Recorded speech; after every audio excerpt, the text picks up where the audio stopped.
السلام عليكم، معكم مصطفى او تيفا. طبعا لو واحد بيصور بكاميرا دلوقتي ما هبقاش عارف اوريكم وش، محدش هيشوف وشي اصلا.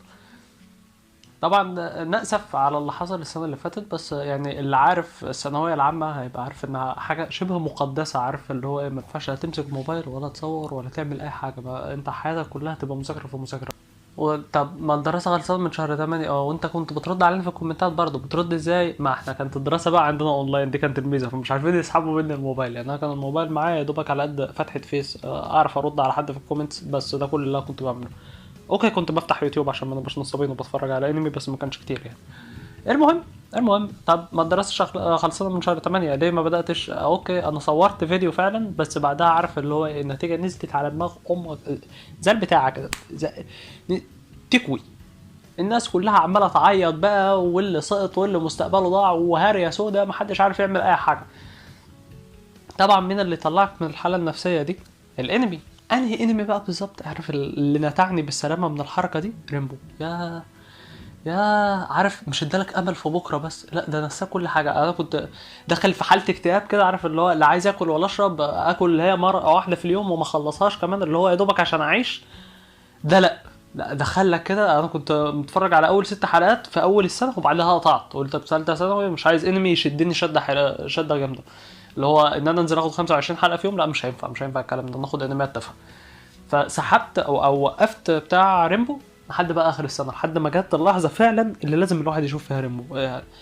الصراحه الانمي ده فوق راسي يعني. المؤلف بتاعه ما اعرفش هو عمل في حياته ايه يعني. الانمي حاليا بقى ايه بقى، مش من التوب فايف، هو التاني على طول بعد هانتر. بص، ولولا ان هانتر واخد المكانه بتاعته اصلا عشان كنت بتفرج عليه ولا معاه ذكريات، كان هو هيبقى الاول اصلا. ريمبو حرفيا في ليفل تاني خالص.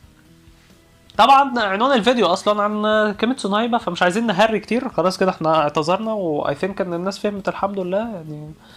اسفين تاني مره وبس، خلاص خلينا نبدا بقى في كيميتسو نايبا عشان الناس الجديده ما تقرفش، عشان عارف ان في ناس اصلا لا تعرفني ولا تعرف ان احنا كنا ساعبين سوا، فيعني هتلاقيهم بيشتموني بالام دلوقتي عشان نبدا في الفيديو، فيلا نبدا.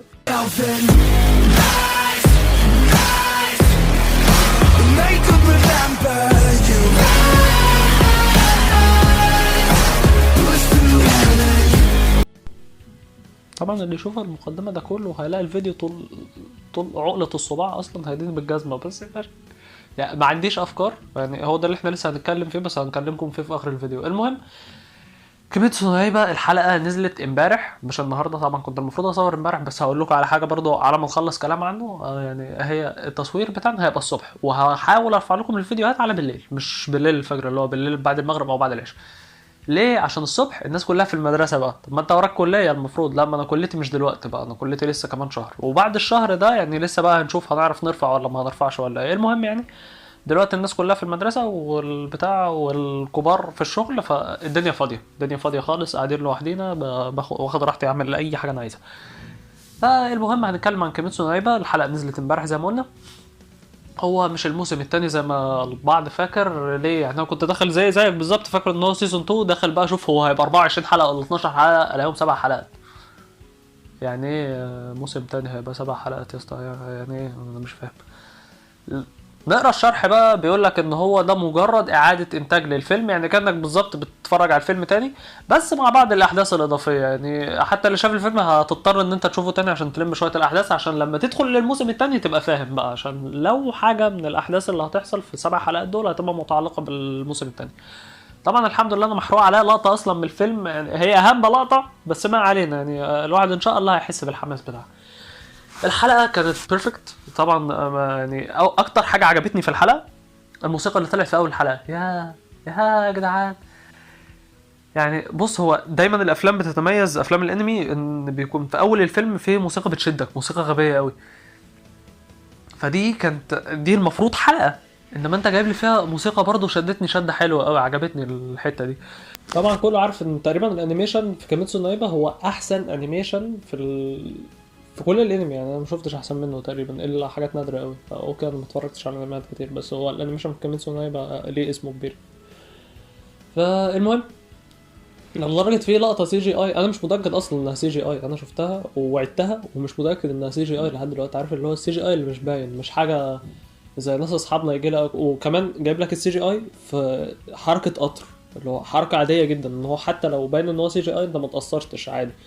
مش زي ناس اصحابنا كده اللي كان بيجيب لك امها في الفايت ويحرق دمك، بس مش لازم نجيب في سيرتهم عشان ما تلزقش في الكومنتات.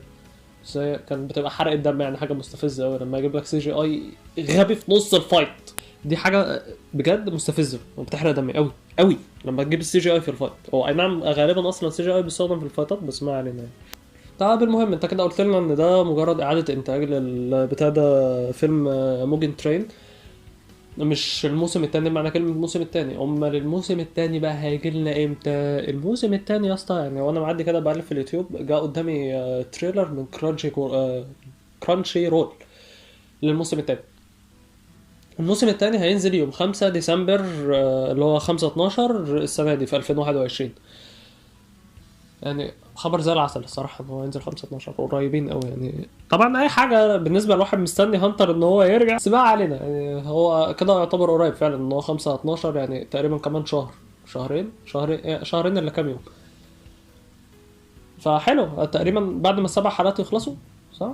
ايوه تقريبا هم يا دوبك السبع حلقات يخلصوا من هنا وهينزل بالموسم الثاني. هحط لكم اللينك بتاع التريلر في الديسكربشن اللي عايز يروح يتفرج عليه يعني عند كرانشي رول. طبعا انا مش هينفع احطه هنا عشان كوبي رايت حضرتك، مش هينفع حركه زي دي عشان اكيد واحد هيسال السؤال ده دلوقتي. بس فلو عايز تتفرج على التريلر تتفضل. بس خلاص احنا كده خلصنا، هو ده كلمتين اللي انا عايز اقولهم.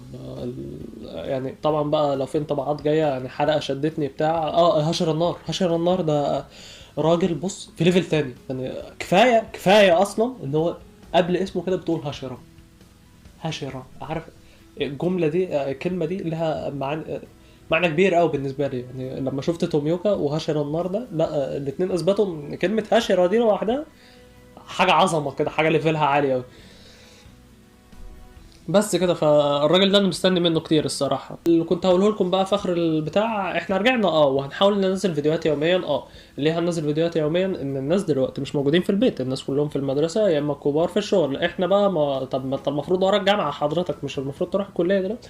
لا ما انا كليتي مش دلوقتي، مش هتبدا دلوقتي، هتبدا بعدين، تبدا تقريبا اخر الشهر ده. فاخر الشهر انا مش عارف هل هنفضل مستمرين بقى على التنزيل اليومي ده ولا لا. هي تقريبا اخر الشهر يعني، انا ما اعرفش هي كام بالظبط، بس هتكون من يوم 20 ليوم 30 حاجه في الرينج ده كده هنبدا.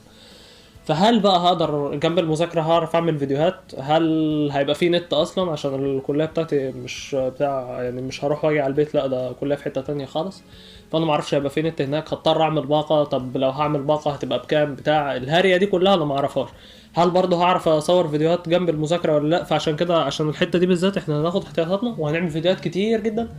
ان دلوقتي هم بيروحوا من المدرسه او الشغل من الساعه 7 لحد الساعه 2، عندي الوقت ده كله انا قاعد لوحدي، مفيش اي حد معايا، اعمل اللي انا عايزه. فطبعا افكاري الحمد لله خلصت، عملوا 5 فيديوهات والافكار خلصت. فيعني لو حد بقى يعرف يقول لنا شويه افكار في الكومنتات حلوين يعني، عايز كل واحد في دماغه اي فكره يقولها ايا كانت حلوه وحشه، اكتب وانت ساكت، اكتب اي حاجه تيجي في دماغك بس يا ريت يعني عشان مش عايز انزل لكم فيديوهات تبقى تسليك زي ما بيقولوا، اللي هي اي فيديو ماشي الدنيا والسلام، لا ده عبط.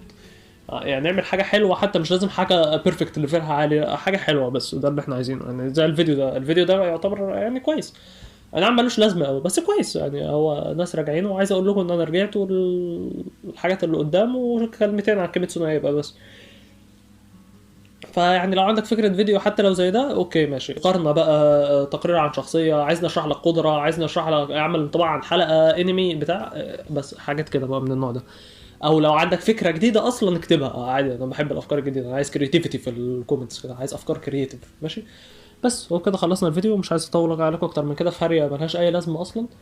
ما تنساش بقى تعمل لنا اللايك وتشترك في القناه عشان ان شاء الله هنكمل كتير يعني، ان شاء الله نعرف نصور جنب البتاع ده جنب المذاكره. وبس كان معكم مصطفى وتيفا، والسلام عليكم.